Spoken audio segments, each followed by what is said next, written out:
암몬이라는 그 이스라엘 인접 나라의 왕이 죽어서 그때 이스라엘 왕이었던 다윗이 조문사절단을 보냈었죠. 그러나 암몬 쪽에서는 이것들이 염탐하러 왔다며 모욕을 주고 조롱을 하며 돌려보냈습니다. 굉장히 치욕을 줘서 보냈기 때문에 이것은 다윗 왕에게 한 것과 다름이 없었고 이제 싸우자라는 의미와 다름이 없었어요. 그래서 암몬이라는 나라가 그래놓고서 먼저 이제 군사를 일으켰습니다. 그래서 다윗도 군사를 일으켜서 군사를 보냅니다. 다윗이 직접 나가진 않았고요. 요압이 또 다른 장군들, 그 동생 아비새와 함께 나갔습니다.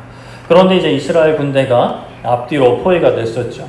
앞에는 아람 군대, 뒤에는 암몬 군대. 암몬 군대가 돈 주고 다른 나라 용병들을 사와가지고 굉장히 강력한 용병들이 함께 이스라엘을 에워쌌습니다. 그런데 그때 요압은 하나님께서 선히 하실 것이다 라고 믿음의 고백을 한 다음에 담대하자 해서 나가서 승리를 했죠. 그런데 그 일이 있고 얼마 뒤에 오늘 말씀도 계속 이어지는 내용인데 다윗의 신하들이 전쟁터로 또 나가 있는데 다윗은 옥상 저녁에 왕궁 옥상을 거닐다가 한 여인이 목욕하고 있는 것을 봅니다. 그리고 그녀가 전쟁터에 나가 있는 부하의 아내인 것을 알고도 그녀를 데려다가 동침을 하게 되죠.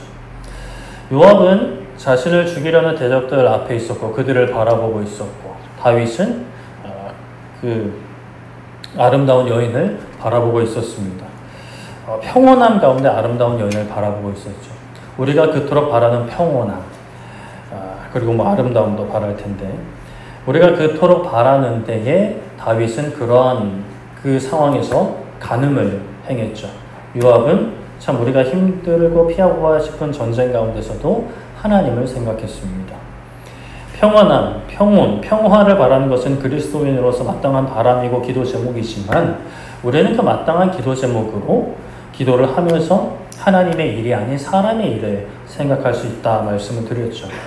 베드로가 예수님은 그리스도시고 살아계신 하나님의 아들입니다 라고 엄청나게 진리인 고백을 하고 난 뒤에 얼마 지나지 않아서 예수님한테 막 따지면서 그러시면 안 되지요 라고 했었을 때 예수님이 너는 하나님의 일을 생각하지 않고 사람의 일을 생각한다 라고 하셨습니다.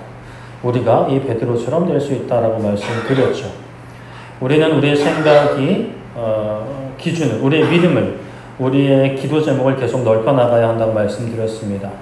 내 기도 제목, 나 개인의 기도 제목, 또 나 가족만을 위해서 기도하는 게 아니라 믿음의 한 형제와 자매들이 교회를 위해서 기도하고 나아가 우리 교회뿐만이 아니라 한국 교회를 위해서 기도하고 세계 교회를 위해서 기도하고 또 더 나아가서 믿지 않는 이들을 위해 기도하고 대한민국을 위해 기도하고 북한 땅을 위해서 아시아를 위해서 세계 열강을 위해서 기도하고 결국에 우리가 하나님의 나라를 위해서 기도해야 되는 것이죠.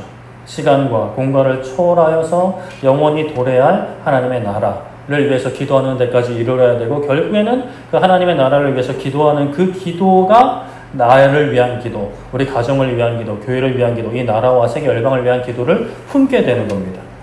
이것이 기도의 지경이 넓혀지는 것이고 믿음의 지경이 넓혀지고 소망의 지경이 넓혀지는 것이죠. 베드로도 성령님이 오셔서 예수님의 말씀을 깨닫게 하신 이후에는 예수님이 주고자 하신 것, 하나님의 일이 무엇인 것을 깨닫고 이 땅에서의 있고 없음과 이 땅에서의 높고 낮음을 신경 쓰지 않았죠. 그렇게 죽음도 마다하지 않고 예수님을 전했습니다. 우리도 그렇게 될 수 있고 그렇게 되어야만 되는 거죠. 이러한 어떤 예수님을 위해 살아가는 것은 사실은 특별한 사람들만 하는 겁니다. 그렇게 말씀 안 하셨잖아요. 네. 정확히 말씀드리면 특별한 사람들만 하는 거예요. 그런데 문제는 우리 모두가 특별한 사람이다라는 사실이죠. 문제라고 하기 좀 그렇지만 그것이 중요한 핵심 포인트인 것 같습니다. 어떻게 지난 한 주간 우리의 기도는 어떠하셨을까요? 우리의 생각과 우리의 믿음은 어디에 머물러 계셨을까요? 여러분들의 가정과 또 개인의 어떤 희노애락 아니면 직장, 사업장 또는 이 나라의 정치 문제, 경제 문제, 예술, 문화, 또 어디 미국의 트럼프, 러시아 푸틴 이런 데만 우리가 마음이 쏠려 있었는지 아니면 그 모든 것을 합력하여 선을 이루시는 하나님께 우리의 믿음이 있고 소망이 있고 우리의 기도 제목이 머물러 있었는지 한번 돌아보셨으면 좋겠습니다. 그래서 좀 아직까지는 부족하다라는 것이 있다면 우리가 계속 또 이렇게 함께 모여서 예배함을 통해 계속해서 넓혀 나갈 수 있는 우리 모두 되기를 소망하고 축복합니다.